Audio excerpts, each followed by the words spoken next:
Audio test 1, 2, 3. Audio test 1, 2, 3. This is a microphone check. 1, 2, 3.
morning, ladies and gentlemen. Welcome.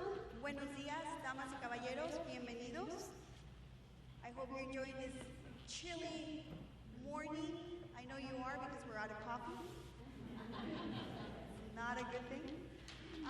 But I do promise we're brewing more coffee, so we'll have fresh coffee right now for everyone. And of course, we have plenty of pastries. It's Friday. Don't worry about the calories. It's a good day. My name is Esme Villarreal, and I am the very proud president and CEO for your local chamber. On behalf of the Brownsville Chamber of Commerce Board Directors and of course our great city staff, welcome. Today is our second session for Friday with the City. The purpose of such is that we, in collaboration with the City of Brownsville, have created an informational series to update our community of what our city is doing. We have 12 planned for the year. This is our second one. And we're happy that we have so many people today in attendance. In fact, when we started this conversation about a couple months ago with Noel, our expectation was to start with possibly 20, 40, a usual informal chat. And I'm proud to say that today we have over 100 people that have registered. So you all deserve an applause. Thank you.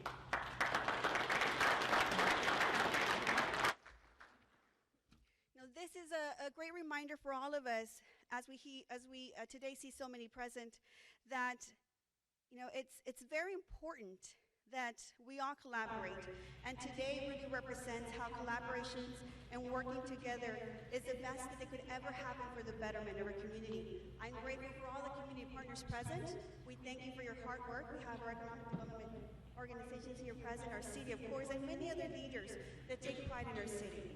That to us, we take it very seriously. As we, the chamber, as all of you here, we want the best for our city. We're seeking growth, we're seeking prosperity, and most importantly, we're seeking collaboration. So, at this moment, before we begin our program, I ask that you please set your mobiles to silent mode, to be respectful of our presenter, and within 3 to 5 minutes at the most, we'll have some coffee back there. I want to thank select staff for today, for being the sponsor of coffee, juice, waters, pastries, all kinds of great stuff. So, ladies and gentlemen, please help me thank select staff.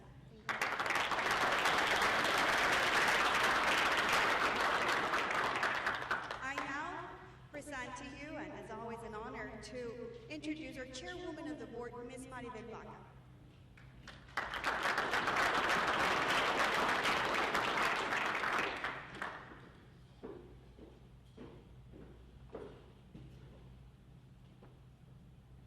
Good morning, all. Thank you for being here this morning. As Esme says, the Brownsville Chamber of Commerce would like to take the time to thank our generous chairman's partner, the City of Brownsville. Thank you.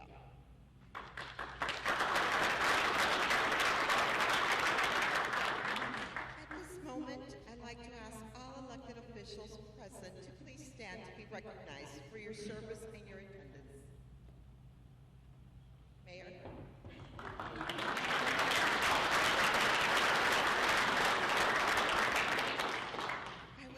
Like to ask all veterans and active military to rise to be recognized.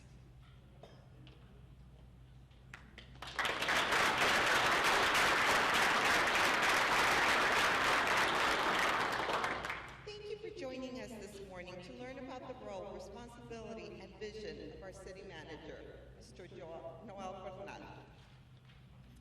Mr. Bernal reports to the mayor and city commission and provides leadership and management to over 1,400 employees with $853 million operating budget. On December 3rd, 2018, Mr. Bernal began his service as city manager after a unanimous vote by the Brownsville Commissioners was made on October 2018. Nearly completion of his first year in service as city manager, Mr. Bernal will discuss the following: culture, innovation, financial, upcoming plans, and vision for 2020. Mr. Bernal has served committees in South Central and North Texas throughout his professional career in public service, beginning with small cities and progressing into leadership roles within high-growth markets in Austin, Round Rock, and Dallas-Fort Worth. His prior experience includes serving as city administrator of La Villa and Falfurrias, assistant city manager in Taylor, and deputy city manager in Copel. Mr. Bernal earned an undergraduate degree and a Master of Public Administration from the University of Texas Pan American.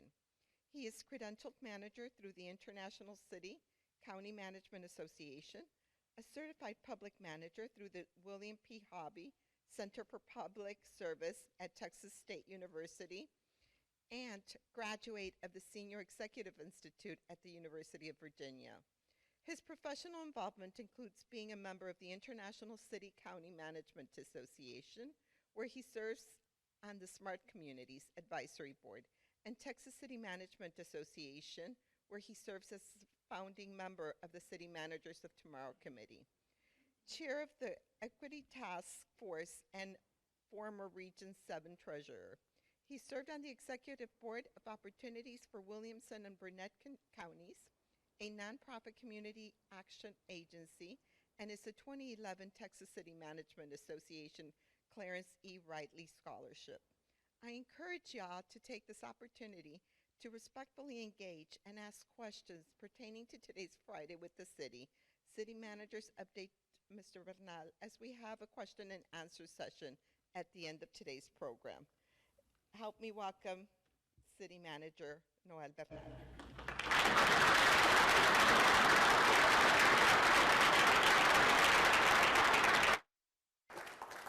Thank you. Good morning. Am I mic'd up, James? Good. Good morning. How are you all? The trick that I didn't see coming when I was signing the chamber contract about the First Friday edition was that you're going to be the guy that's going to speak the first 2 times. Who knows the next 10 times, but I might be back. So I hope that you all don't get bored by seeing me be up here. But I am excited to be here. The other part was you mentioned Joel. I have a brother named Joel, so I thought maybe he's going to come in and speak for me. I'm excited to be here. I really am. I don't really have the opportunity to speak to 100 people in any community for that matter. And it's so important that as city manager that I do speak with you all. There's a lot to speak about. There's a lot to discuss. There's a lot going on. I really hope that I can just engage in that dialogue. Dialogue and discussion. Where are we going? Who am I? Some of y'all may not know me. And if you don't know me, shame on me. That means I haven't been out there enough. I've tried to be everywhere I can. There's, as was discussed, 1,400 employees that I need to be intimately connected with, and then there's 200,000 people, and then there's all these other companies and stakeholders that I need to be attuned to. A lot to do, a lot of places to be, and I keep my schedule busy because I understand that I have to be attuned to all parties that I just described. So it's my pleasure to be here. I want to just kind of give you all a high level, really stay within the framework that the mayor established and just give you some insight as to some things that you're going to hear me say a lot. And very soon here, I'll go into broken record mode.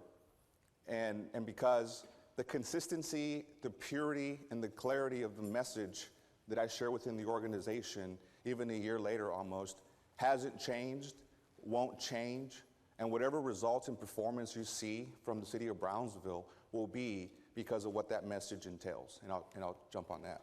Before I get going, don't worry about that guy on the right side. I want to talk a little bit about some things. A year ago, I was contemplating the opportunity with the city of Brownsville. There was a city manager brochure. Brownsville City Commission opted to do a professional search.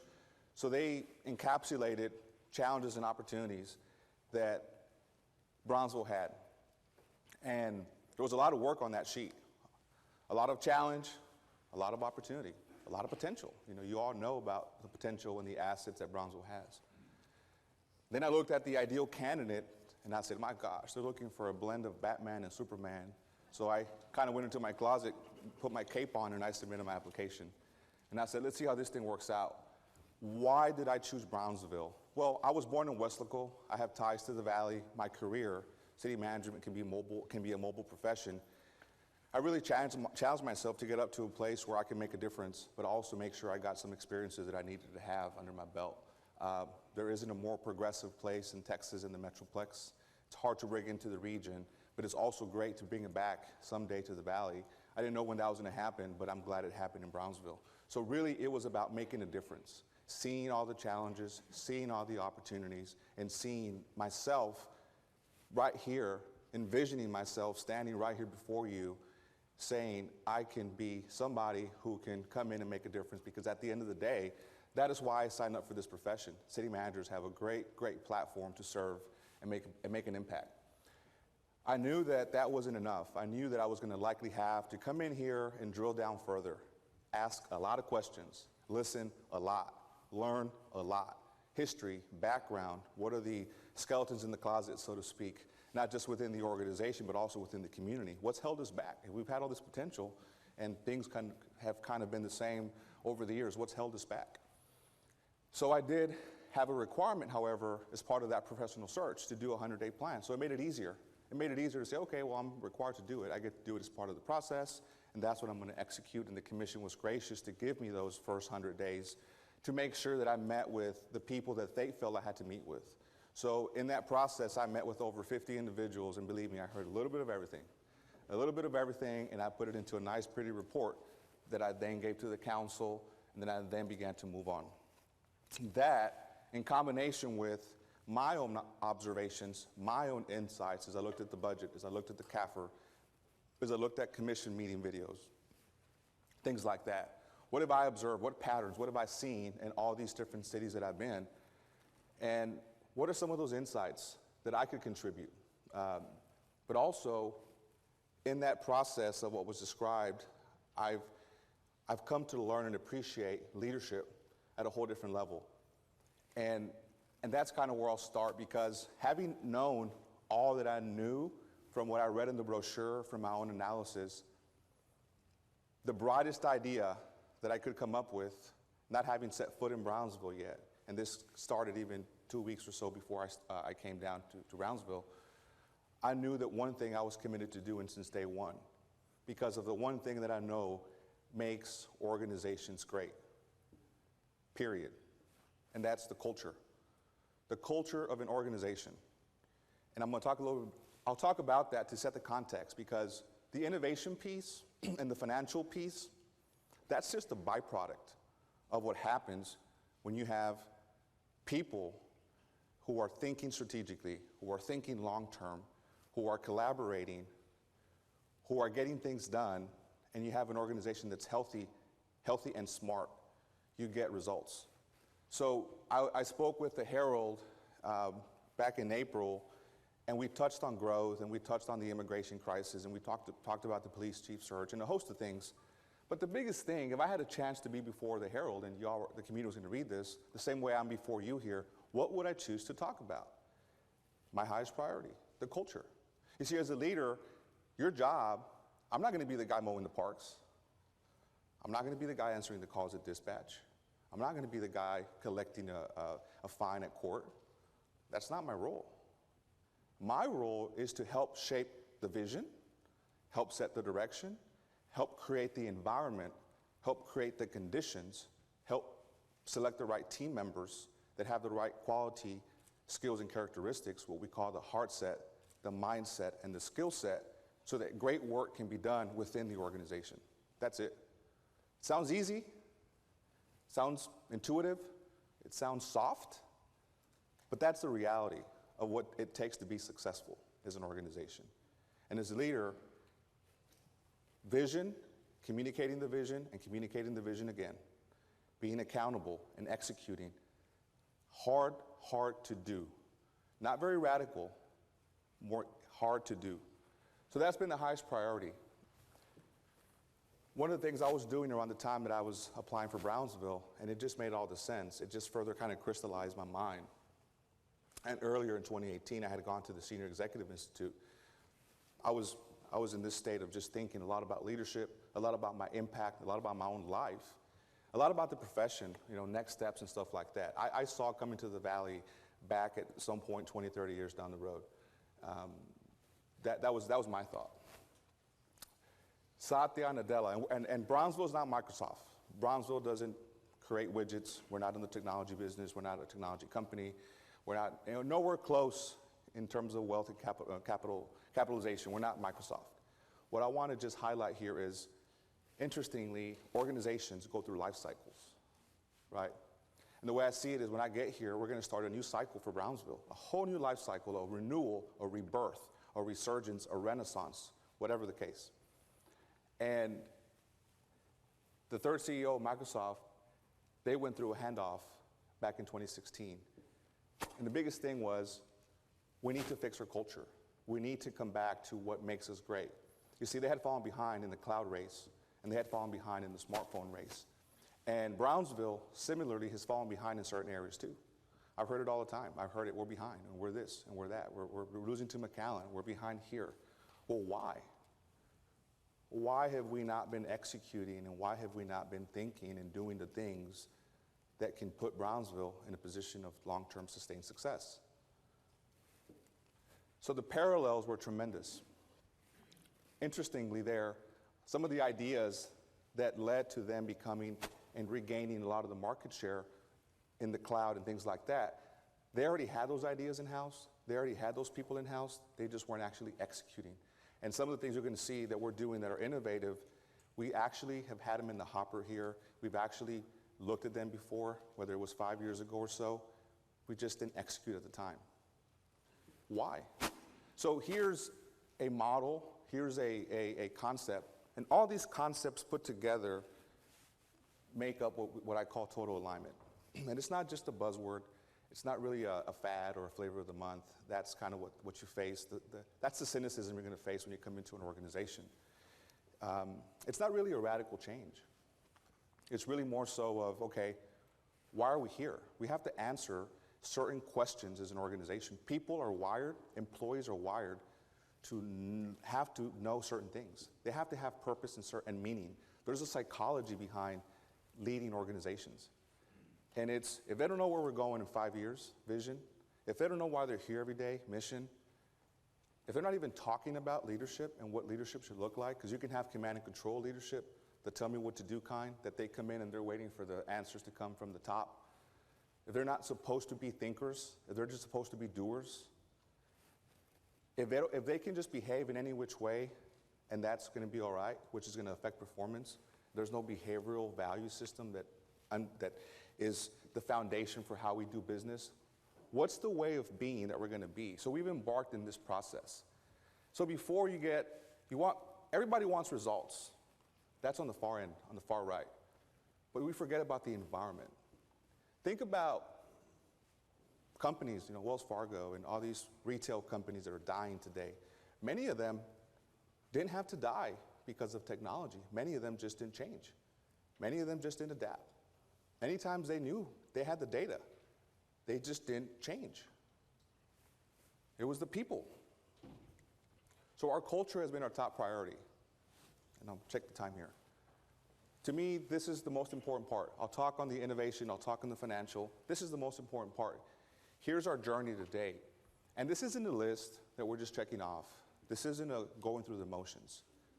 This is an organic, living, breathing process of 1,400 people engaging and developing and answering the questions that are on this other model. If all these things put together are in place, the results will be there, the environment will be there, so great work can happen. So when I got here, 2 weeks when I started on a Friday, I first introduced this model, brought directors in, and I became completely vulnerable to them. And I said, I will be as successful as you all help me be, period. If the people side is not where it needs to be, we are dead in the water. And I meant it. Because the days of the city, the days of the leader being the know-it-all, the charismatic rock star leader, and I sometimes feel that I come across as charismatic, and I'm not, believe me. I'm actually more of an introvert. But one day I woke up and I felt I can make a difference in this world. And if you do, you have to talk. You have to engage.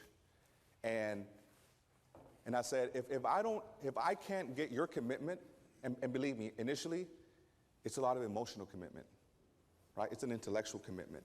And then it gets hard because you have to have the difficult conversations. Like, why do we transfer probably employees instead of holding them accountable, right? Why do these things occur? And then all that peeling back the layers of the onion start to happen. It gets really uncomfortable really quickly, which is why people leave culture to the side. They know it's there. Every entity has a culture. The question is, do you want to be intentional about the culture that you're building? So here's a journey of what we've been doing since day one. we did this interesting thing called an organizational needs assessment. There's actually a science to building culture. And what we did is we asked our directors, our assistant directors, and a rough sample of our employees questions about what is the leadership style that you want to have? Command and control was far on one side, participative was on the other end. What type of structure, flexible, rigid? What type of value, what type of behaviors, right? What are we now, actual, what's the desired, and what's the gap? And let's work within that gap. So that we can serve our employees, so that what we're doing, it's not what I think, it's not what I said, it's what we develop. You can't edict one day, wake up, here's our value system. No, it's we decided that this is what we're going to be as an organization. So here's a little process of what we've been going through over the past year. And one of the things, when you go back to total alignment, there's a thing called structure. So there's leadership work and there's management work. And we've structured ourselves to go back and look at the city commission brochure, some of their priorities, some of the things that we saw there were inefficiencies, issues that we felt were going to get in the way of how we needed to be structured to operate at the optimal level. And this was funded through our budget. Some of the key things that you guys are going to see a lot more of is communications and marketing. We're also taking a different approach to how we do planning and development. I'll talk a little bit about that. Organizational development and human resources speaks to how we're not just doing the traditional HR work, we're actually focusing on transforming people. So that if people are growing in an organization, the organization is getting better, the community will be better. Just some highlights. Here are some of the team members that have been brought in, and they're very talented individuals. You all may have worked with them already. Very, very talented, very competent. But the biggest thing that we look for is not just that you're talented. One thing I tell directors all the time, I tell employees, I'll tell you, we don't need talented jerks. We don't need them, we don't want them. They can go any other city they want to go to, but not Brownsville. Why? It's the toll on the organization when people make other people miserable is not good. That's culture. Sometimes that's the stuff we don't talk about. We do talk about that. We also have to make sure that our organization can function in an environment of change. Change is sometimes the inability to change becomes the death of an organization. And there's a way to change in the right way. We talk a lot about relationships that lead to results, and there's a right way to change. So if we become competent in change, where change becomes an asset, change becomes your friend, you won't be as change averse.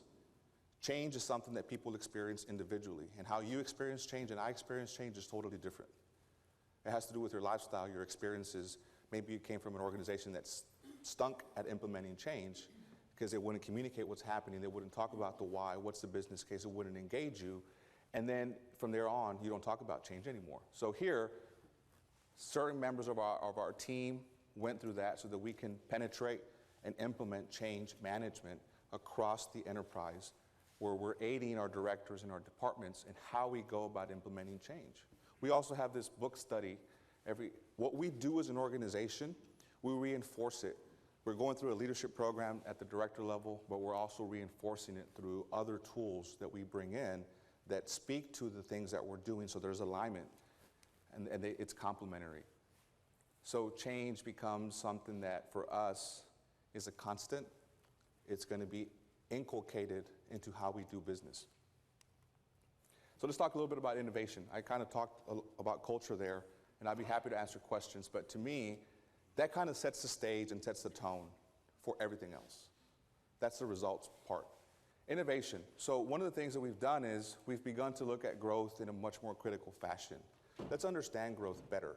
When I hear we're growing so fast, what does that mean? Is that 2% or is that 7%? And is growth actually allowing us to make headway on our issues, or are we just treading water? When I was looking at the budget last year, we were, quote, growing, but we were still just balancing the budget. Well, how do you grow and balance the budget? How do we not make headway on our capital program? How do we not make headway on our service levels or things like that? One of the things about our growth that I've been helping the commission understand is not all growth is good growth. And growth can be an asset, it could be a liability. One of the things we understand about growth here in Brownsville now is that our growth pattern has been largely residential. Residential development many times does not allow a community to be fiscally sustainable long term.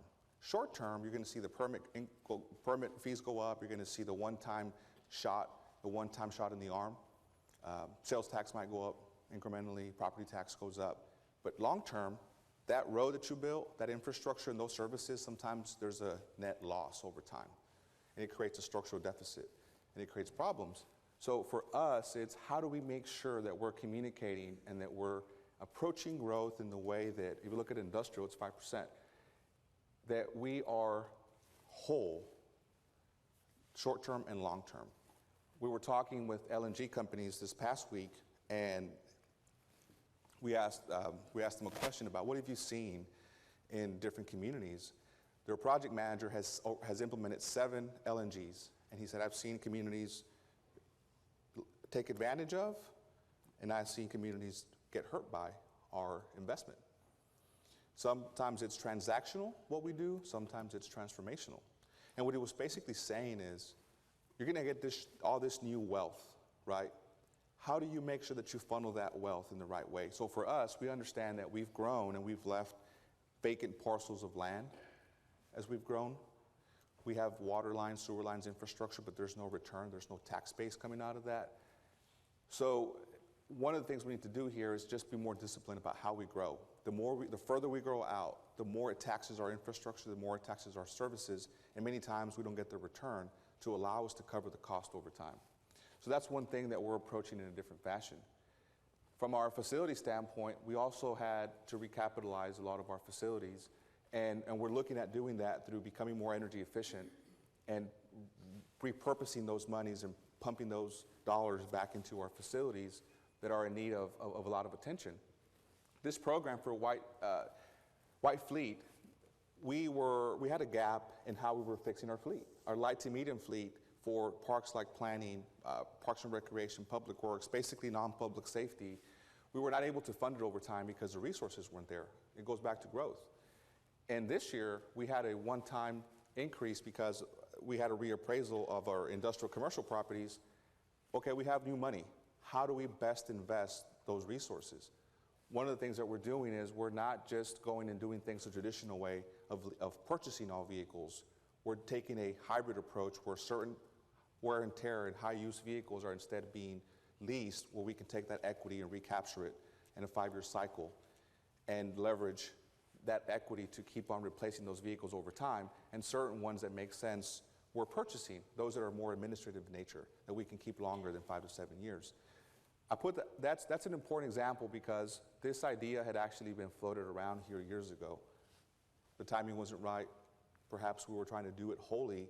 In this case, we found that it was based to do it in a hybrid fashion.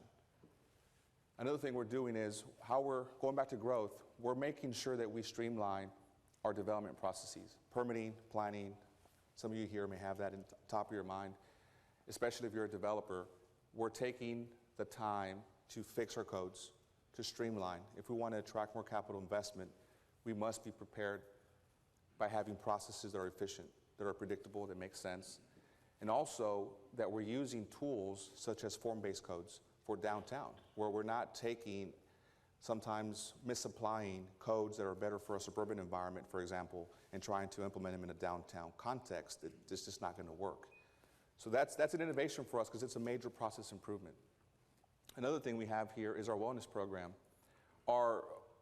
We are a self-funded city where the city and employees pay into a plan and we directly pay our claims. We're not fully insured. So what that means is that we have our own plan that we can customize, work with, and be more flexible with, but it also means that we're also just equally exposed to the healthcare marketplace.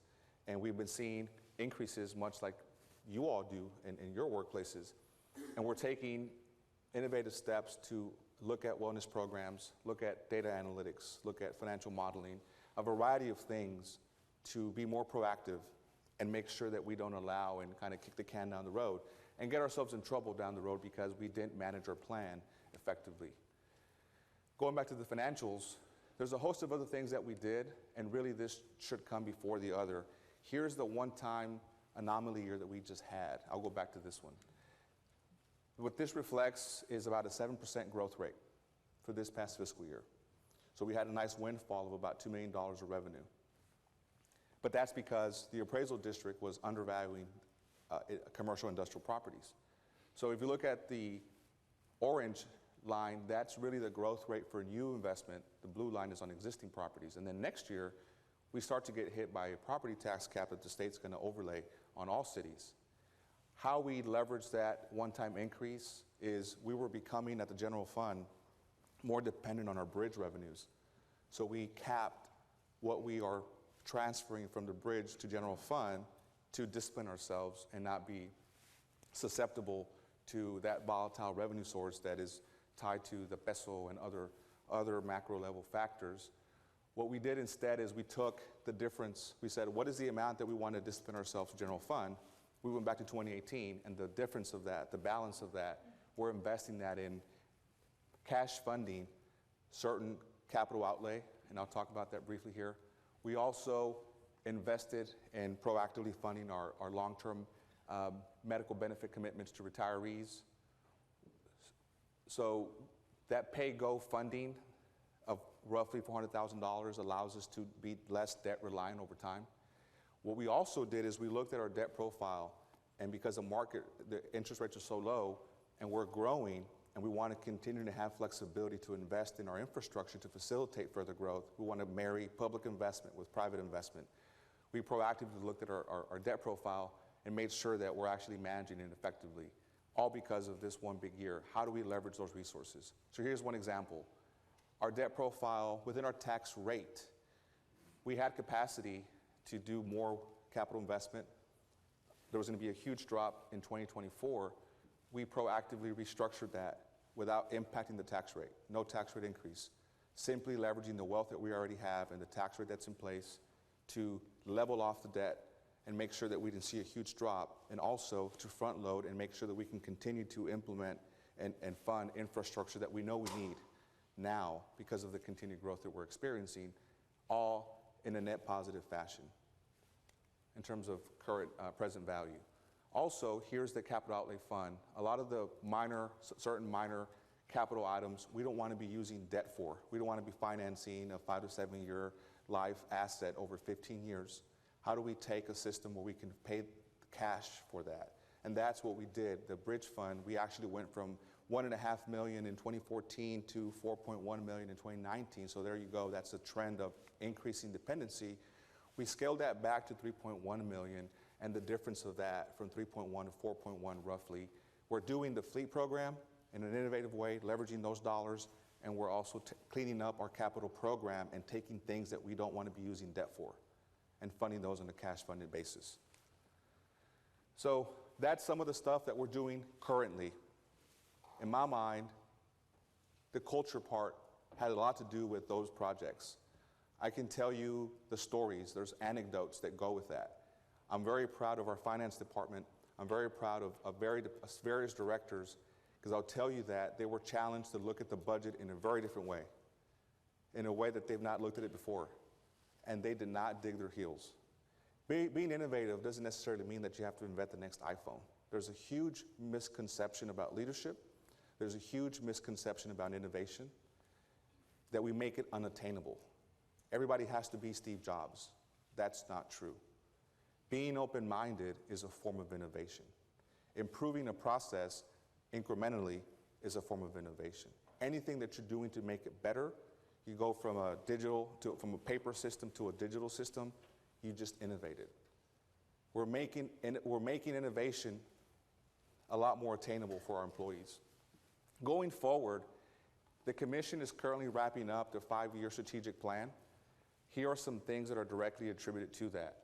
We're proactively going back to our facilities. Gladys Porter Zoo is no different than the airport, is no different than the portfolio of facilities that I talked about that we're reinvesting in. It's also time. It's that once-in-a-generation investment. These are 1970 type projects. They're due for some reinvestment. So we're looking at master planning first, and then looking at ways that we can fund a reinvestment into this current zoo and potentially expansion. P3 strategies, we're looking at leveraging more private investment so that we can further our retail goals. Retail is just a matter of diversifying our economy, improving our sales tax. P3 is one tool that we can leverage and we'll be looking a lot more at going forward. Finally, we've talked about broadband, the digital divide, same thing. We are having more discussions with the Federal Reserve and our community partners about how does Brownsville make sure that we don't become and remain a statistic on issues of digital connectivity. If we don't become more proactive and we are just at the mercy of the market, we believe that Brownsville, our community, our students will have a lot to lose. We must look at solutions for investing in broadband, and that's something that the mayor has been very vocal about. I've begun to vocalize a lot more, and we're relying on our partners so that we can step in here and accelerate. 10, 15, 20 years from now, these are legacy and destiny decisions. Sometimes you look at short-term gains, sometimes you look at long-term bets. Here's a long-term bet that we're looking to make in the community. If we're digitally disconnected, you're missing the electricity of today into the future. Last but not least, here's a biggie. 5% industrial, a lot of residential. We're looking at holding hands a lot more with BCIC and GBIC. Economic development, applying an economic lens to a lot more of what we do is hypercritical. It's hypercritical. We recently went through a bond rating for that restructure, and we were notified yesterday that we're going to maintain our rating. But we continually get ranked at some of the lowest percentiles for our economy. We actually went from moderate to weak. The Brownsville-Harlingen area went from moderate to weak economy. This needs to become one of the primary things. We need to look at not just the traditional way of recruiting more jobs, but also going back to digital entrepreneurship. Startups are actually driving the economy today. If you look at net job creation, a lot of that's coming from startups. So how do we create an ecosystem, not just to keep the companies we have and help them expand, not just to recruit companies and bring primary jobs, that's kind of already common knowledge, but how do we create systemic ways of helping us innovate our way and create wealth in other ways? And that's kind of where the digital divide becomes front and center an issue. If we're not plugged in, today, venture capital is a major driver of new business. Well, if we don't have a place where venture capital can come and live, where people can make an investment, we're going to be left behind. As a city, we talk about smart city. Well, we can't really start to develop our smart city plan until we have the community connected. What benefit would it get for us to do all these technological improvements if our community can't benefit from them? We have to start with a foundation, and we also have to have a renewed focus on economic development and making sure that we look at our resources as one pot of money, and also regionally. We have regional partners, regional thinking and collaboration on economic development will become a priority for us. That is the Commission's top pillar, and we're excited about that. I think it's something the community hasn't experienced, and it's going to lead to some real tangible results very soon. So, talked a lot. There's 20 minutes left here till 9:30. I want to make sure I'm open for questions, and I'm happy to speak on anything that y'all just heard me run through. Thank you for your time. Yes, sir. Yes, sir.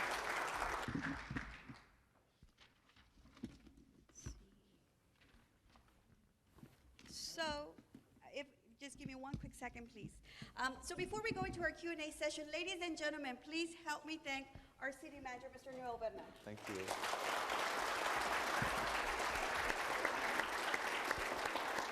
Thank you. So now, at this time, I welcome you to please raise your hand to be acknowledged, as Adam and Gerardo will be going around with a microphone. I do ask that you please state your name, your company, and of course the question. And we'll begin question and answer session now. Adam?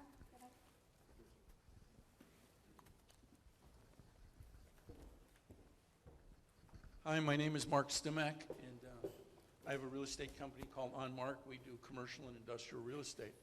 My question was, on the 5% industrial that you have on your slide, does that include the assets at the port, or are those just City of Brownsville assets? And will the LNG plants affect those numbers, or are they also port issues? Good question. That does not involve the port. That's City of Brownsville. And may I ask a follow-up? What is your goals, or how do you want to? This does not compare to anything. It just tells us what it is. What is it you would like it to be? Good question. There are ways, so you can do some econometrics, right? You can do some analysis in terms of what is the ideal percentage.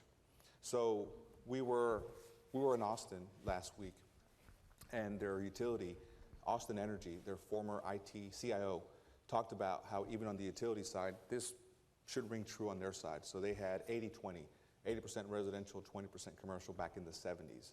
And they committed to shifting that. Now they're like 60-40. So while we don't have that number, I would tell you that anything above 5% is a win. That's what we didn't want to necessarily do at this point is have to invest in another study to tell us that magic number. Really, I think the answer, to be more straightforward, is anything above 5%, you're headed in the right direction. You're moving the needle in the right way. So that would be my simple answer. I think we need to make sure that we understand what can our market support on the industrial side, and are we even prepared to support that? Because every community has a certain amount of square footage they can support. So we can't realistically say, we need 5 million square feet of industrial, but our market can support 2 million square feet.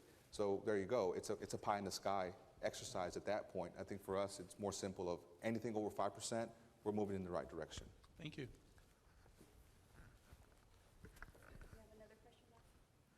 Hi, my name is Rose Timmer, Good morning. and I'm with Healthy Communities of Brownsville. We're a nonprofit, and we support a lot of quality of life programs. What I want to know is, you seem to have surrounded yourself with very young, educated people who have a lot to offer. I'm not knocking that. It's very good that you do that. But what are you doing for our elder population in Brownsville? Are you including them in your plans? Do you have any idea what's coming forward with that? Sure. Yeah, I don't know that on the presentation here that we spoke on anything regarding the demographics within. What we're doing is it's inclusive. What we're doing is inclusive.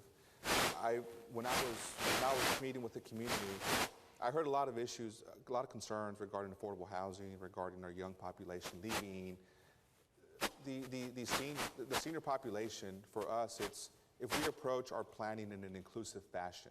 In other words, we're not segmenting our population. So if we're not segmenting our population, we're not leaving anybody out.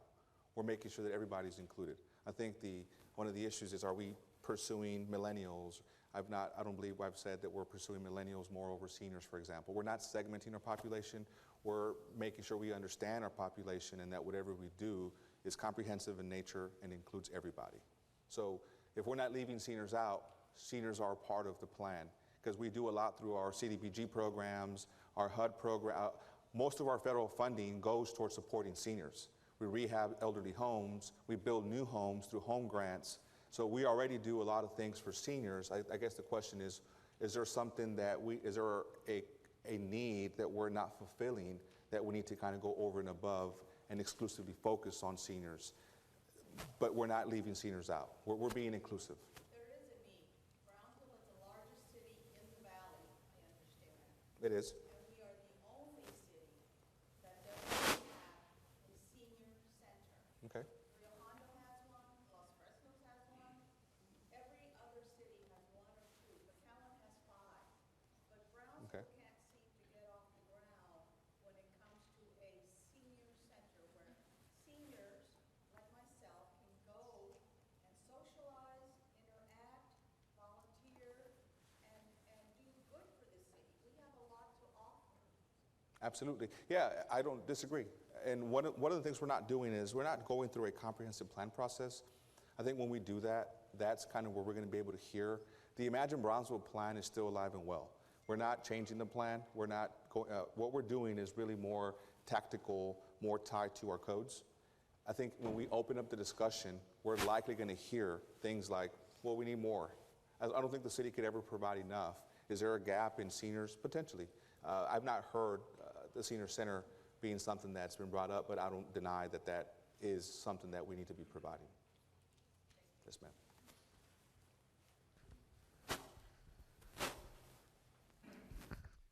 Hello, my name is William Garza, and I was just wondering what the city is doing to get a more accurate count of our census coming up next year, because we're definitely about 250,000 people, but we're always getting undercounted, and everybody knows the more population we have, more monies we can get from the federal government. Yes, sir. I don't know that the city could be doing any better. There's a census committee. I'm trying to remember the name here. It's Complete Count Committee. That was actually endorsed the first month that I was here, so December of 2018.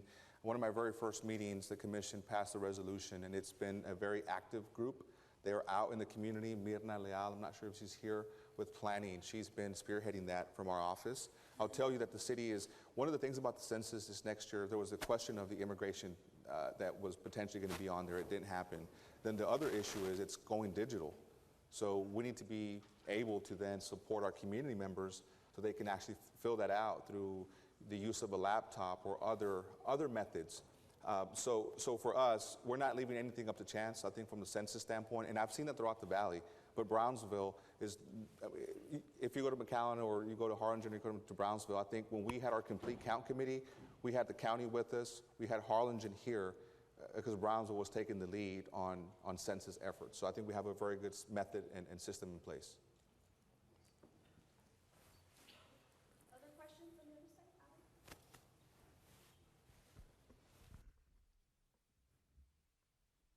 Adam? Good morning. My name is Luis Cavazos. I'm with the GF Financial, and we're a wealth management company. You don't have to be wealthy to do business with us, but I'm very impressed. I don't think I've ever seen this much positive change in the city, so I'm excited.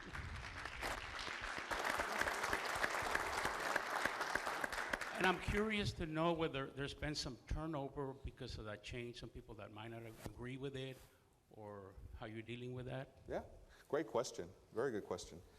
I could really spend a whole hour on culture alone. The issue, we haven't seen a high turnover.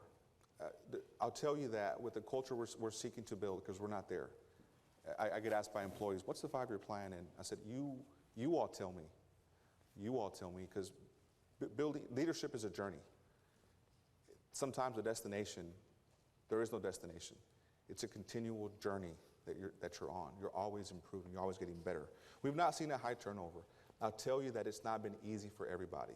It is a change. I mean, if you're a 20-year employee, and then one day you're being told that we're going to do things not just differently, but you're challenging their thinking, mindset, their behavior. I'll tell you that I've seen and I've heard a lot more individuals saying, you know, I wanted to get my master's degree, and I've kind of been waiting, but in our leadership discussions, it's inspired me to go back and pursue my goals. I had a discussion with an employee that's leaving our organization, so he's going to add to that statistic that you're referencing. He's actually going to a neighboring city to become their IT director. He was an assistant IT director here. And he mentioned to me, he said, you know, I've been thinking a lot about my career and my vision in a lot of our leadership discussions that we're having. And I realized that I'm 52 years old, that if I'm going to accelerate my goals, I need to do something about it. So I said, I'm going to go back and get my master's degree. I pursued this opportunity. I got hired. Some of that, and that's happened to us. Some have gone to the port. Some have gone to other places. This type of culture is not for everybody. But the type of culture we're building is to see people succeed. We take no pleasure in seeing anybody fail. And as I've told the commission, as I've told others, it's not the employee's fault if they weren't being developed. If they weren't being we were investing less than 1/10 of 1% of our payroll in professional development. Typically, organizations want to be somewhere between 3%, 1 to 3%. And that number means that, you know, when you're in a recession, when you're facing financial difficulties, you take austerity measures. one of the first things you cut is training, right? Training from a technical skill standpoint. We're talking about development. We're talking about developing people's thinking. So it's not easy for somebody to wake up and say, oh, by the way, I have to think for myself now. Thinking's now in my job description. The culture is not for everybody, but everybody has an opportunity to be successful. You have to be a self-leader. You have to look at yourself in the mirror and say, is this the organization that I want to work for and that I can be successful in? And for the most part, I'll tell you that we've had a lot more stories of not just buy-in, but individuals understanding that we're asking that they make their own unique contribution to the organization and to the community. Yes, sir.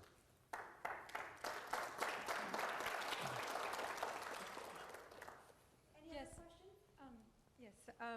Another demographic that I wanted to talk about aside from the elderly is we have a significant low-income population here in Brownsville. And I'm wondering how they fit into this plan, how they fit into the infrastructure improvement in terms of, yes, there's a lot of growth and there will be new job opportunities, but how are we making it easier for them to have access to transportation? Okay. Like, for example, our bus stops, I think that we would all agree that our bus stops need a little bit of improvement. That's just one example, but there's a lot of things a lot of hurdles that our low-income population has to go through.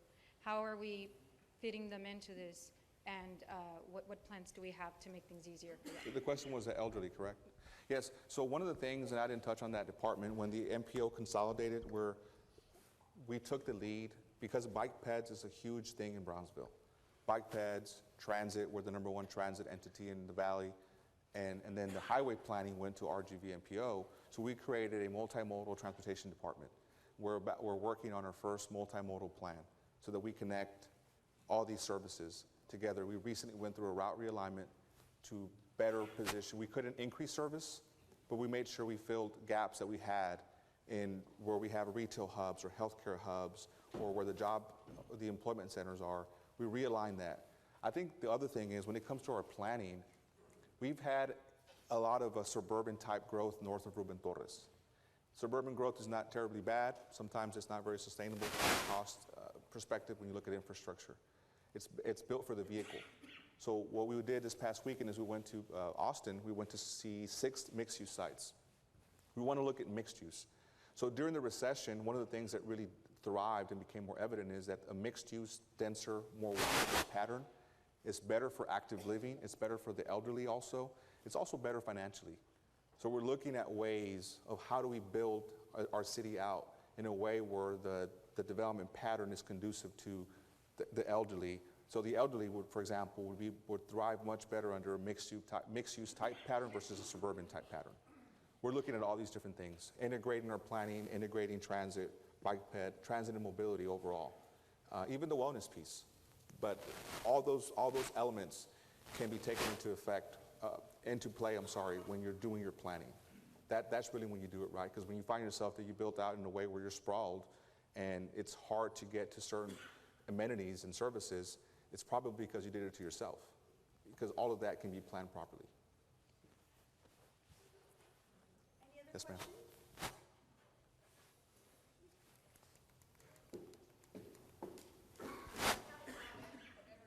Yes, ma'am. Today, November the 15th, National Recycle Day. I know I'm worried about the environment. So today you can do 3 things to help the environment. Don't accept any straw. Get rid of those plastic bags. And don't buy anything you don't need. It's not just about recycling, it's about reducing your footprint in this city. We may not be affected by it because of our age and our life here, but your children will, your grandchildren will. So make it a point, if you do it today, to not do those things. Thank you all so much for your time. Have a great weekend. Thanks. Thank you. I appreciate it. Ladies and gentlemen, before you leave, I have some messages to deliver. On behalf of the Greater Brownsville Incentives Corporation, the Brownsville Community Improvement Corporation, they invite you to join them for a tour that is scheduled for next Tuesday. Explore the Possibilities Tour.